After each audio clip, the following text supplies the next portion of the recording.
Welcome to the Housing Market Podcast. You know, we have a treat today. We've got KCM founder Steve Harney on the podcast. It's a special time to really get a chance to talk with Steve about a few things, really the start of KCM and the vision behind it, where we're at in the market today, which he is one of the best at looking at that, and then looking around the corner. So that's what we're going to do for the next few minutes. Enjoy this conversation with Steve.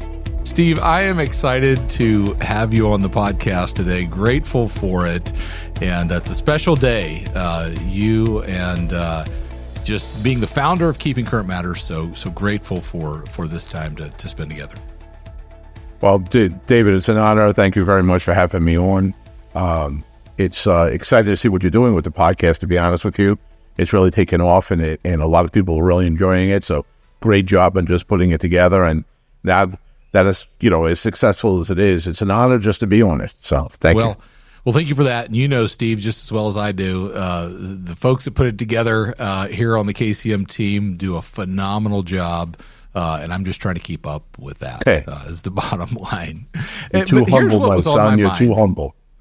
Well, it's true. That's the truth. But here's what was on my mind. You and I kind of obviously spend a lot of time together, working together, and everything with KCM. And you kind of made a comment the other day. Hey, you want to talk about what we're going to talk about? We decided not to do that, just to have a sort of an unscripted conversation. But there were three things that were on my mind.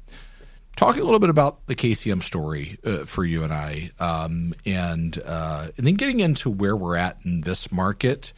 And in my opinion, there's nobody better to give advice to agents right now about this market. And so my hope is over the next few minutes, 30, 45 minutes, whatever we spend talking, is that we cover those things. But as I was preparing, I remember the first time that we met back in late 2007, introduced by a friend of ours. You had just sold your real estate company and said, I want to make an impact in the world for homeowners, for agents, and KCM was birthed.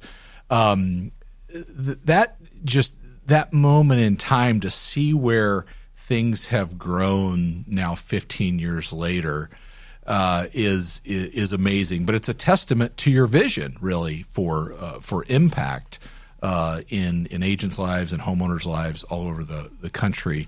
But go back to that time with me as you were kind of selling the largest real estate company there on Long Island and that progression, and maybe tell people the story of how KCM got started.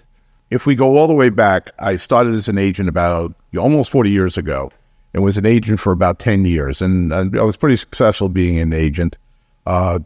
Was one of the top agents in my marketplace.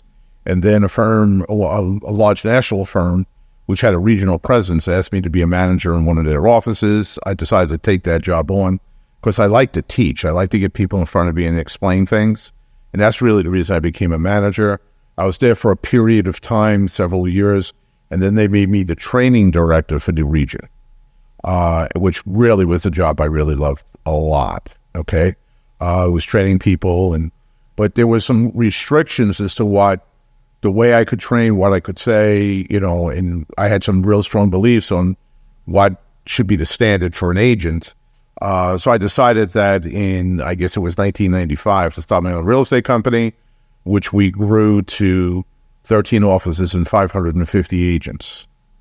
And then we decided about 10 years later, a little bit more than 10 years later, that we were going to sell that company and I was going to retire. But what wound up taking place was upon my retirement, the world kind of imploded. And we had the great financial crisis, and that's when we met right at the beginning of that. I decided pretty strongly that part of the reason we were in that mess was because a lot of people didn't understand how to read the signs that something could be happening, whether it be good or bad, from the economic front and how that might affect housing. So I decided then, and that's when we met, to kind of dedicate myself to making sure agents really understood how the economy really impacts the housing market, both in a positive way and a negative way, so that we can kind of see what's happening before it actually happens. I'll give you a quick example of that back then.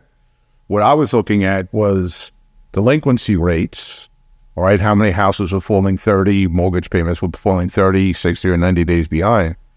And I said, well, that's not really what I'm really interested in, because a lot of those people will get a second job, they'll do something, and they'll turn around and make up those payments, borrow money from family. So I was kind of interested in the cure rate. Well, how many of those people are full 90 days behind eventually make up that payment? And what I found just around 2007 when we met, that the cure rate, which is normally like 80% of the people figure out a way to make their mortgage payment, right, had fallen from 80 to 5%. So I knew right then that 95% of the loans that were 90 days delinquent were going to be foreclosures. So I got out there saying, ladies and gentlemen, this market's going to change very dramatically, very quickly. We're going to have a tremendous excess of inventory. It's going to be discounted inventory because foreclosures sold for less money. And that was going to impact the market. And that's kind of where we met to try to say, well, how can we turn this ship around? Right. All right. But it was that understanding of some economic metrics that helped me understand this is what's taking place. As we went along, we realized that short sales only sold, again, looking up the data, short sales sold for between a 10 and 15% discount, where foreclosures sold between a 30 and 40% discount.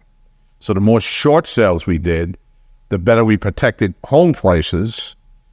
So we went on a big campaign about, let's make sure we're doing short sales. And at that time, a lot of people were thinking that short sales were an evil thing. They didn't want to talk about that, right? Yep. Or talk about doing short sales. I'm not going to mention the name because he's a good friend of mine, but I actually did a session with about 900 agents for a friend of mine who owned a big real estate company. And right before I walked on the stage, he said, do not mention short sales. I will not do short sales. Those people should be paying their mortgages. Well, obviously, I do what I do. So I got up and I asked, does anybody in here do short sales? And of the 900 people, 2 women raised their hand. I said, stand up. I said to the rest of the 898 people, these are the angels in your company. They're helping families avoid foreclosure. They still have to move, but the kids don't. It's not like a rush thing where a sheriff's knocking on the door. It's not that the kids all of a sudden have to pack up some clothes and some toys and rush out, not knowing why they're moving or where they're going. The family could put it to some sort of, procedure, some sort of schedule. And this guy got up, the owner of the company got up, and he came on stage. I thought he was going to hook me. I thought he was for sure he was going to drag me off stage. But after he heard what I said, he grabbed the mic. He said, that's why I brought Steve here. We're going to start a short sale department effective today. So he went the other way after he heard my explanation as to why I believed in it. And I do believe that, helping more families go through short sales, which means they could buy a house 2 or 3 years later. If they went through a foreclosure, it was 5 to 7 years later. So we helped a lot of families go through a very, very, very, very difficult time in their lives. So. Yeah. I appreciate you sharing that. I've thought about that a lot. Is the start of KCM, and I was sort of to myself thinking too, of you thinking about retiring and then getting pulled back in. That's happened a couple of times. It's kind of weird because obviously the KCM team did tremendous work during 2007, 8, and 9, all the way up to 2012 before we really hit a recovery. And we helped the agents understand what was going to happen next, and that's really what KCM is. I believe very strongly that, most agents know what's happening. Good agents kind of understand what's happening, but the great agents can explain what's happening. Mm-hmm. And I wanted to give, agents the tools that they needed to really explain to a homeowner what is taking place. So you're right. And I thought I was going to retire after I sold my company. And then, what they call the great financial crisis, the housing crash came, and I came back in to help some of my friends at first. And then it got really big. I traveled 200 days a year for 5 years in a row. So that was kind of crazy. And then I thought I was going to retire again. And, and very obviously in 2019, I kind of hugged my son who had by that time purchased KCM, hugged him and said, well, it's been nice knowing you. I wish you best of luck. And then, March of 2020 came and the pandemic hit, and it was like, uh-oh, we're all screwed up again. And you and I together, we were studying pandemics, past pandemics going back 200 years and what impact it had on the housing. So we could share that with the KCM members and agents to help bring that back quickly. And we did. We were a big proponent in bringing the market back very quickly. And then in November of 2020, because everything was pretty much settled then, I retired again. And Bill, said, it's been nice knowing you, and go ahead, go home now. And then obviously this year, things are crazy again. The first time in American history, mortgage rates tripled in a year. Right. And what impact that had, and so many of the housing experts got it wrong what the impact was going to be. That KCM really jumped in and said, no, they got it wrong. That's not going to happen. Let me show you what's going to happen. And we helped a lot of agents. We are still helping a lot of agents get through this market. Yeah, absolutely. I when you say that about the rise in interest rates, I think about our friend Jim McMahon. He talks about the fastest rise in interest rates in recorded history, and suffering through that, as an industry, and everybody that's listening, feels that and knows that as reality. Let's talk a minute about where the business is at right now, because you said, hey, most folks know where the business is at because that leads to where it's going. How do you see maybe things being the same, being different in this market compared to past markets, certainly great financial crisis, but the last, 35 plus years of your career? Well, there have been blips, in the early 80s. We had 18% interest rates, and there have been blips all the way through. Nothing like the great financial crisis. If we would go back in real estate history, we have to go back to the Great Depression to get like any sort of comparison to the great financial crisis. But I was, so I'd really like to start there, because before that it was it was okay. Right. Then we got hit 3 times in a very short period of time. The great financial crisis hit, obviously, and we worked our way through that, and a lot of agents worked diligently, very hard to help as many families as they could. And I'm, very proud of the industry for having that duty to their people, and having what I believe is a moral obligation to help as many of our friends and family and neighbors as we can. And that's what real estate professionals do. So we got them through the great financial crisis. When the pandemic hit, that was a different animal altogether. We were asked to, first they were telling us we couldn't work at all. We had to stay home. Right. Because we weren't considered, I forget the term they use. Essential workers. Essential worker. But state by state, agents went, the boards of realtors went and got us that essential worker status, because the worst thing this country could have gone through is, while they were going through a medical crisis, for the worst medical crisis in 100 years, or health crisis in 100 years, the last thing we needed was to have another financial crisis on top of that. That would have totally devastated families. So somehow realtors and mortgage professionals, through that period of time, figured out what we were going to do. We had to learn, how to put on booties and gloves, and we had to learn how to, clean the house after we did a showing, Lysol and everything out. And we had to learn how to use Zoom. Nobody even knew what Zoom was until then. And we learned how to do listing presentations. And that's what I love about realtors.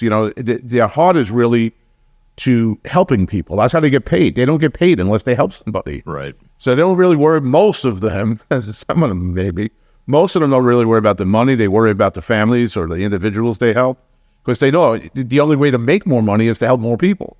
So we helped a lot of people that needed to move and needed to get on with their lives while 1 million Americans were dying around us. Right. Like when you think about that the gravity of that somehow we got through that, knowing there were times we were putting ourselves at risk.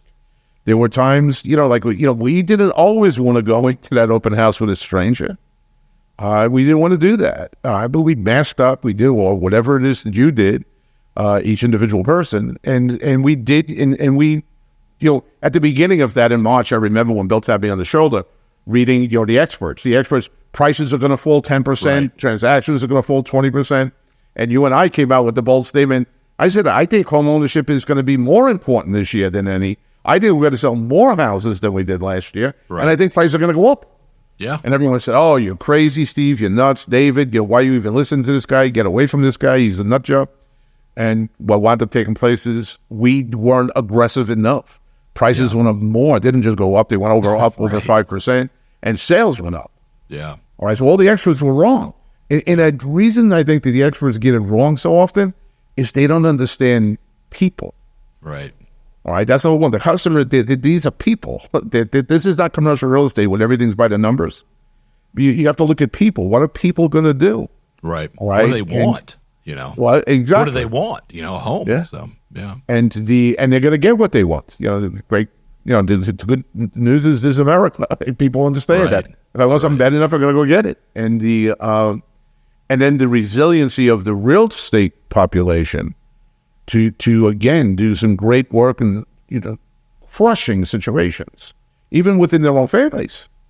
It was truly remarkable. So, and to be frank with you, and I don't mean to belittle anything here, you know, sometimes an agent will talk to me now. You know, I did a pretty big event for Tom. There were 5,000 agents, and some of them were a little nervous about, am I going to be able to get through this? I'm saying, remember who you are. Right. You're the same person that just a couple of years ago, while 1 million Americans were dying around us, figured out a way to help families move on with their lives. Now we have a temporary bump up in mortgage rates.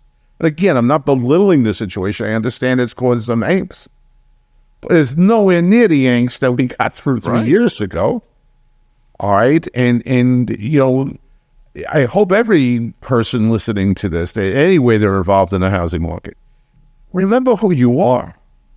You pulled off miracles just a couple of years ago in much, much worse situation. Yeah. A much worse environment. All right. Now we just got to, you know, be patient a little bit. All right. The situation is that eventually mortgage rates are going to, moderate. They might not go back down to 3 or 4%, but if we get into sixes, there's going to be a lot more business. And if that first number is 5, which most people are projecting is going to be by the middle of next year, then the floodgates can open up again. So if we look back on what we've been able to accomplish over the last 15 years, this is nowhere near as difficult as that. It requires a little bit more patience. Yeah. All right. Because things were happening fast both those times. Yeah. But if we're patient, we're going to be fine. Yeah. It's great perspective. You know, one thing I was thinking about as you were talking about that is we came out of the great financial crisis and there was sort of this feeling out with people, maybe even some agents of like, is homeownership, still the American dream? And all that happened, in 2010, 11, 12. And coming out of the pandemic crisis was like an absolute 180 to that, where people said, we want our spot. And, homeownership and home took on a different meaning. I just look back at that and I think that is amazing to see two different crises.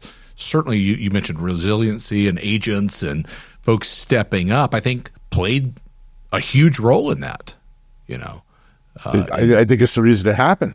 Like I make a lot of bold statements, but back in 2008, I remember being in front of a group of real estate owners, and I said, ladies and gentlemen, understand two things. This is the first thing I want you to understand.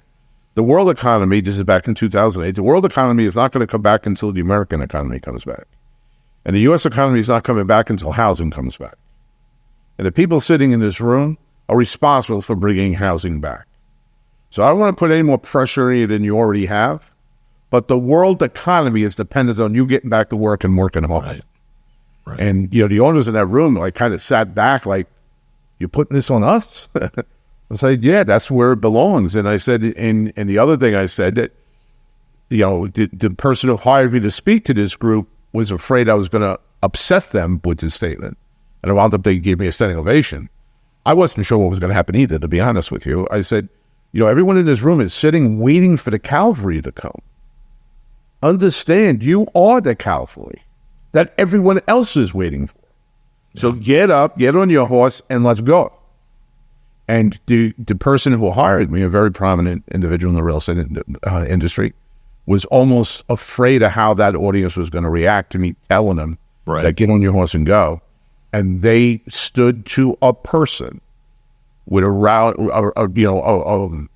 standing ovation. Not that I worried about the standing ovation, because the standing ovation wasn't about me. The standing ovation was about them realizing we can do this. This is within our power. That's what the standing ovation was about. And they did, and we went out and we pulled off a couple of miracles, in those years, or else it would have been a lot worse. All right. So, right there, we're in a situation where during the pandemic, if the realtors didn't step up the way they did, we would have lost 20% of transactions. We would have lost 10% of value. There would have been a financial crisis tied with a health crisis. But we didn't. And you're right. What wound up taking place is we realized it. You and I had those discussions. Well, it seems to me that 5 people living in an apartment in New York are saying, I don't know where that guy's been, and we're in the middle of a pandemic. I got to get out of here. So, people wanting more space in a house, and that was driving it. And we figured that out real early. Right. Never else going, no, that's not what's going to. And we said, well, we think you're wrong. Yeah. So. I think people thought, too, if this ever happens again, I want my spot, right? Yeah. I want a spot to be able to be in, all the things that we talked about. And gosh, I think probably between you and I together, I don't know how many webinars, how many presentations it was, but a ton. And to that point, we were doing 4 or 5 a day. Yeah, I remember it. Yeah. And the impact of great agents across the country saying, I'm going to go make it happen. I'm going to go step. We're going to figure out how to do things we hadn't figured out how to do in this business in our lifetime. We're going to go. Yeah. And it's again, I don't mean to keep on bragging about realtors and the real estate industry. Well, the same thing with the mortgage industry with loan officers. They are, they're entrepreneurs. They own their own businesses. Right. All right. And they handle it like entrepreneurs. They say, well, no, the odds are against me. All right. But many times an entrepreneur is at their best when the odds are against them. Right. All right. And that's exactly what they did. They stepped up. Yeah. And a lot of them stepped up to save their businesses. There's no question about that. Right. But I could give you a zillion individual situations where they stepped up just to help a neighbor. Right. Just to help a person from their church or their synagogue. Right. They were there trying to say, all right, we're in a really bad time, but you need to move. And I get that you need to move for whatever reason they needed to move. And we're going to help you through this craziness. We're going to help you move on with your life. Right.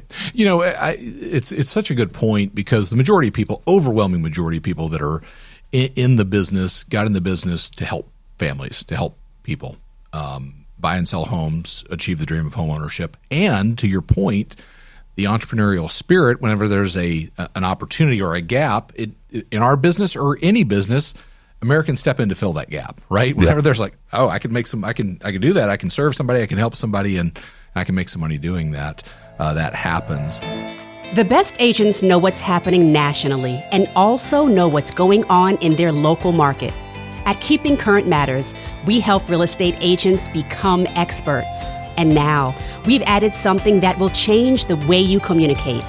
KCM Local. With KCM Local, you'll now have access to local data, national insights, and powerful visuals, all in one place. To be the local expert, visit keepingcurrentmatters.com.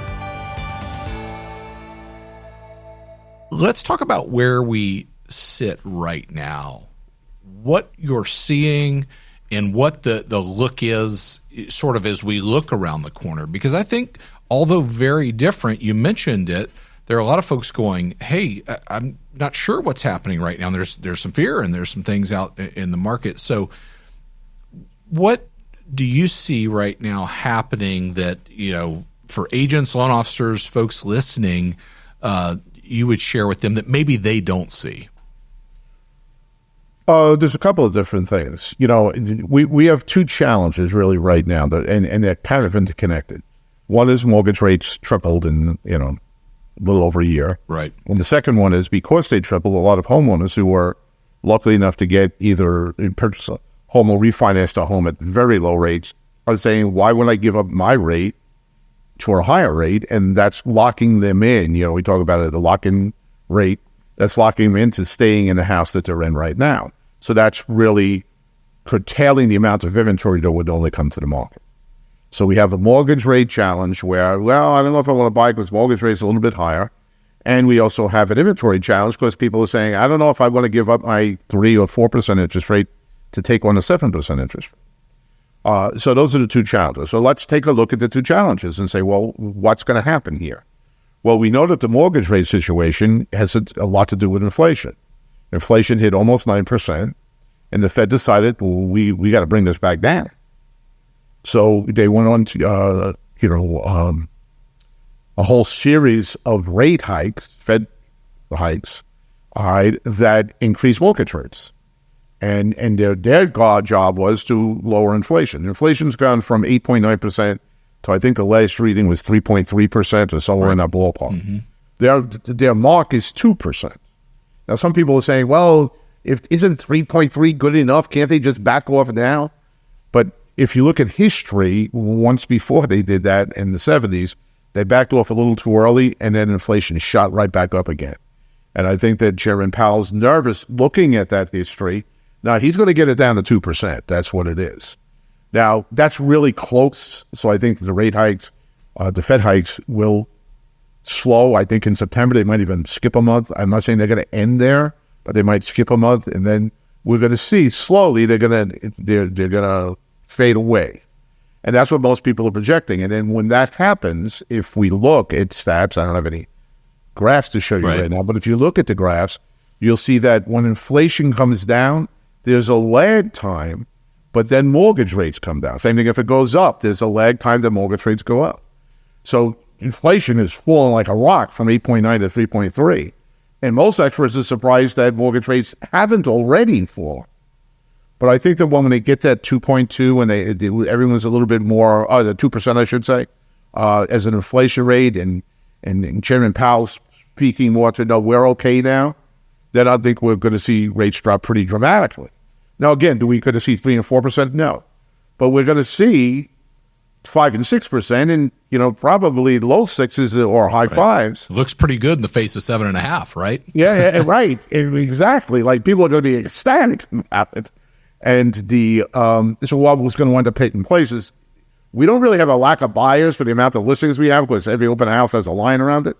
All right. But we will have more people coming to the market.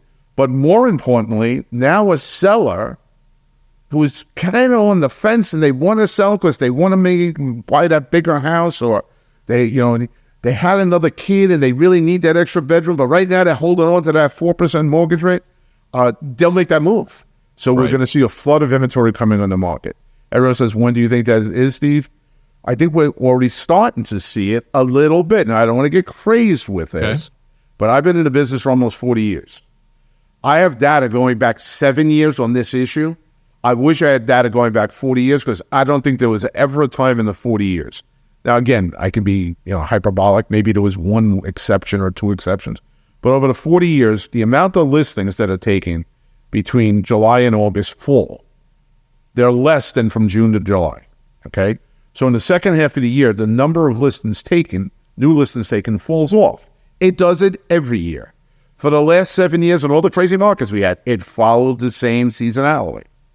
Weird thing, first time in 7 years, and again, probably the first time in 40 years, the number of new listings coming to market increased between July and August. Yeah. I'm like, whoa, wait a minute. What does that mean? All right, so if the sellers now are getting over a little sticker shock, all right, and saying, oh, I got to move. Because we have to realize, in reality, people move because they want to move. Right. If a person bought a condo, 10 years ago, if a young couple bought a condo over a pizzeria in a really cool part of town, and it had that walkability score, which was like the big thing back then, was really sensational. So they bought this condo, and they have a 4% interest rate. They refinance, they have a 4% interest rate. Oh, they ain't moving. But now they found out they're pregnant with twins. Right. That 4% interest rate means nothing anymore. Right. It's the only thing that really matters to them, but their kids. Yeah. So now they're moving. And there are people on different situations in their life that may be more on the fence about it. And as rates start to come down, they're going to come flooding out.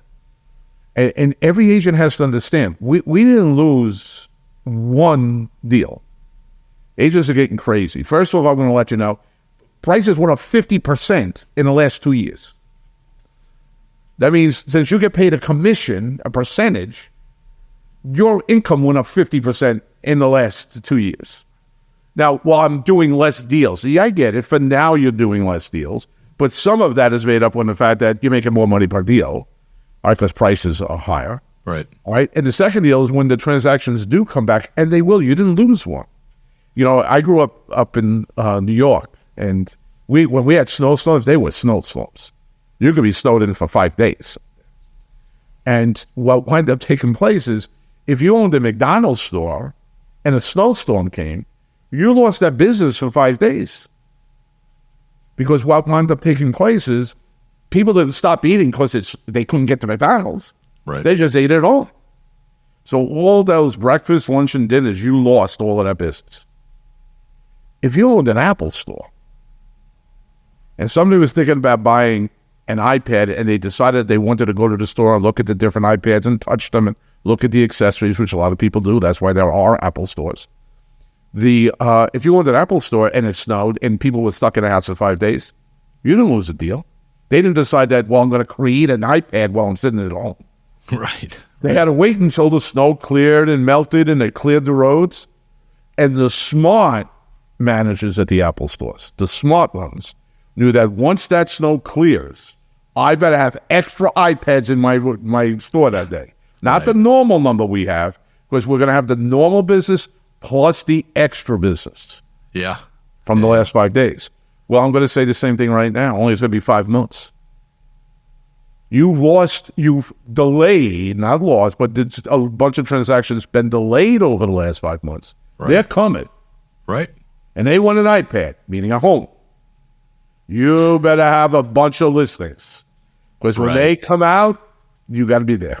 Well, it's the analogy that you make, the young couple that lives in the condo, they are having twins, and it can be applied to a lot of different scenarios and folks that have to move for a particular reason. And, oh, by the way, they're sitting on more equity than they've ever had in their lifetime to be able to fuel that move. Yeah, as a matter of fact, the CoreLogic's second quarter equity report just came out this morning, and the average home with a mortgage on it. Now, understand, and people are not going to believe this, but it's true. 38.7% of all the homes in this country do not have a mortgage. They're owned free and clear. Those people could move and not worry about the mortgage rate. They have enough equity to buy their next house. Right. All right. But if we take a look at all the houses that are mortgaged, it just came out today, the average equity of those houses is $290,000. $290,000 is the average equity in American homeowner system. Yeah. And this is what I know, David. They don't know that. Yeah.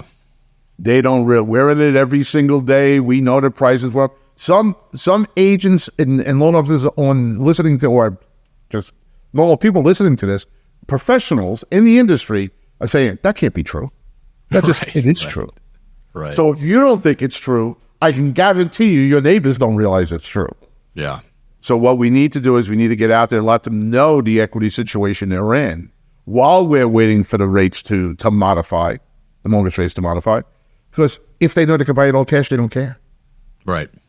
A person with a 4-bedroom colonial, all right, an older couple, now it's different. An older couple now, the kids went off to college. They didn't sell because what do they know? They're going to come back after college for a little bit. That's what happened in this cycle. But then when they did move out and found a job they really loved and moved out, that couple doesn't want to walk up a flight. They're 60 years old. They don't want to walk up a flight of stairs to go to bed every night. They don't want to heat this gigantic house. They don't want to air condition this gigantic house. They don't want to be in a neighborhood with a bunch of kids. That's why the reason they bought that house. It was in a good school district. There's kids all around. Well, now they're 60, 65 years old. Their kids were angels, but everybody else's kids, oh my God, they're horrible kids.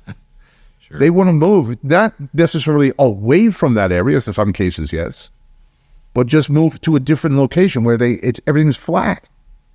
It's all on one level. It's smaller. They only need 2 bedrooms. Because when somebody comes to visit, they have the guest bedroom. They don't need 4 bedrooms anymore.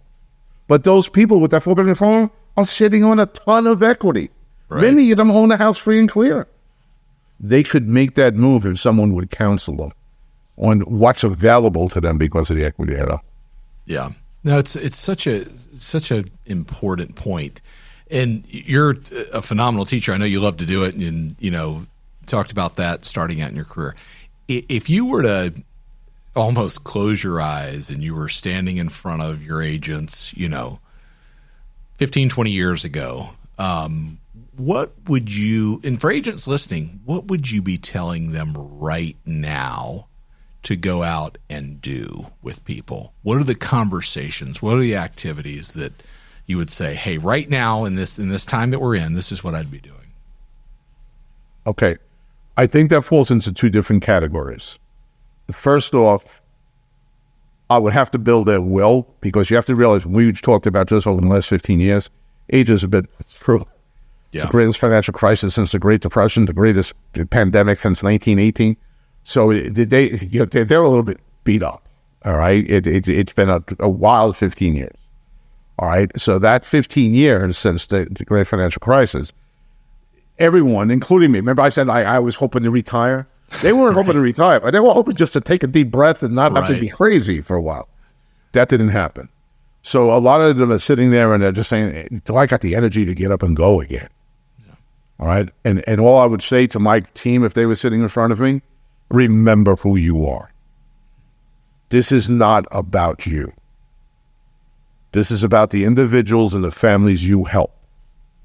And the individuals and the families you help are your neighbors. They're your family. They're your friends.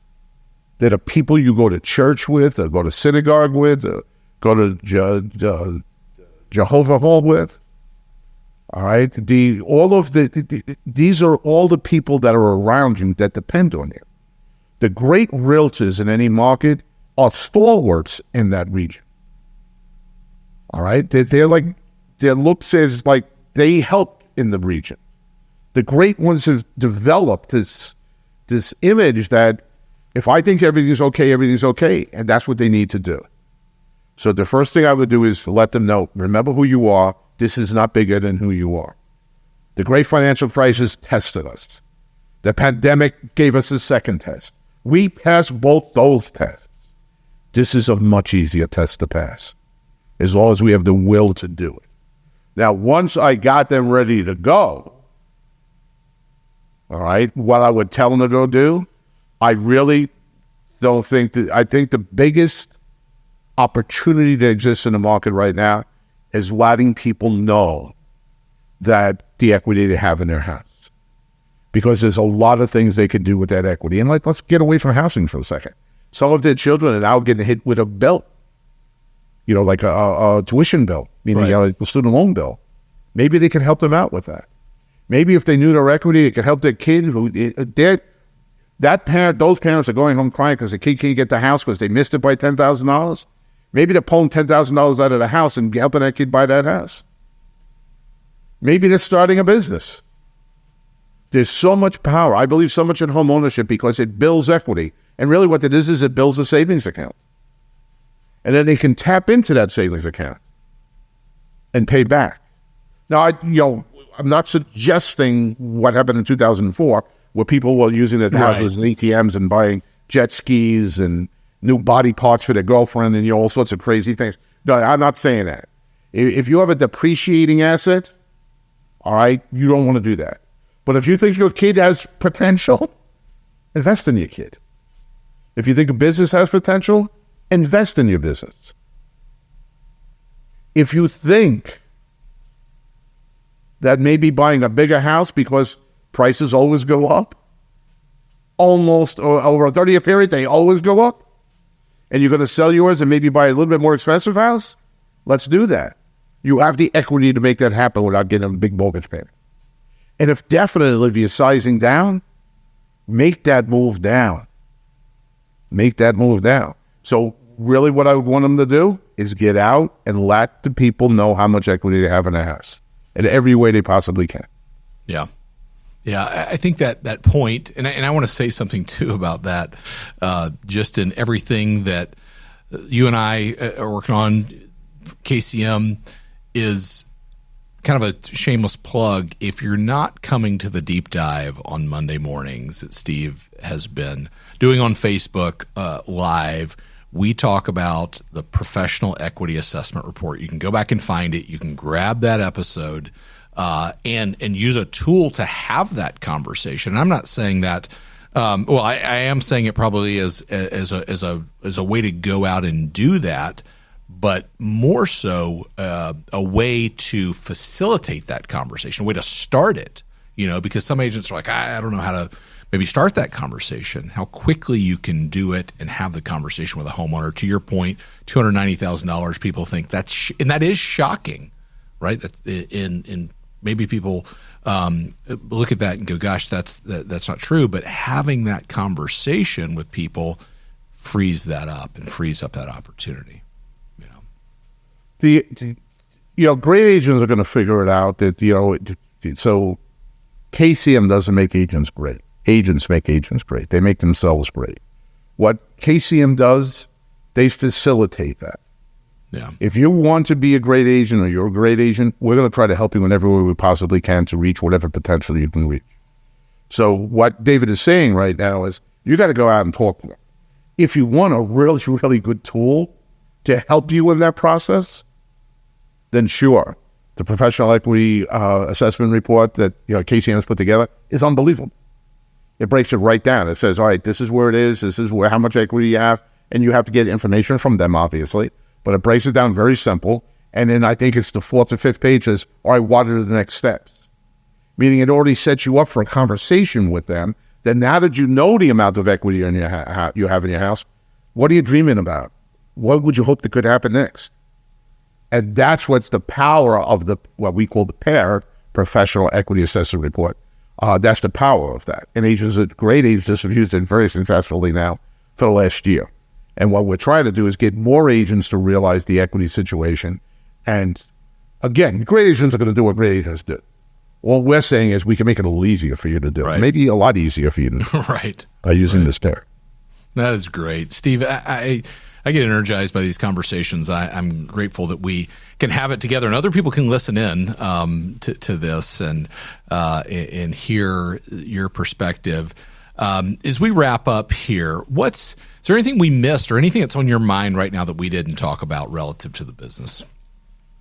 I'm going to a little bit climb on a soapbox here, so I apologize. Okay. It's not going to be to every one of your listeners because not every one of them, but I hope the majority of your listeners will catch what I'm saying. Agents often talk about they have a professional obligation, which they do. They often talk about they have a professional duty to their clients, which they have. They often talk about they have, an ethical responsibility to their clients, which they have. In tough times, I think something supersedes that. We have a moral obligation to help people through the tough times, whether it be the GFC, whether it be the great financial crisis, whether it be the pandemic. That's more of a moral obligation. We promised ourselves, and we swore to a code of ethics when we entered this business, that we were going to help people. All right? We made a promise. That promise was to the community, the realtor community, to consumer, and to each other. In tough times, we can't walk away from that promise. We have to run right at that promise. That's why I'm saying it's more of a moral obligation than even an ethical or a professional obligation. People need our help right now. We're hurting people if we're not out there working hard right now. And that's, I think, what I would leave with them. I appreciate you sharing that and wrapping up on that. It's so impactful of the moral obligation. So thank you for that. Steve, this has been an unbelievable conversation. I'm grateful for your just your leadership and founding 15 years ago of KCM and the impact that the KCM crew has had, started with a vision and a dream to impact and make a difference in homeowners across the country, and it's happening. So know that we're grateful for that. And I know on the podcast, you're going to be a frequent guest, or at least I want you to be, so that we can continue to talk about these things. So thanks for joining.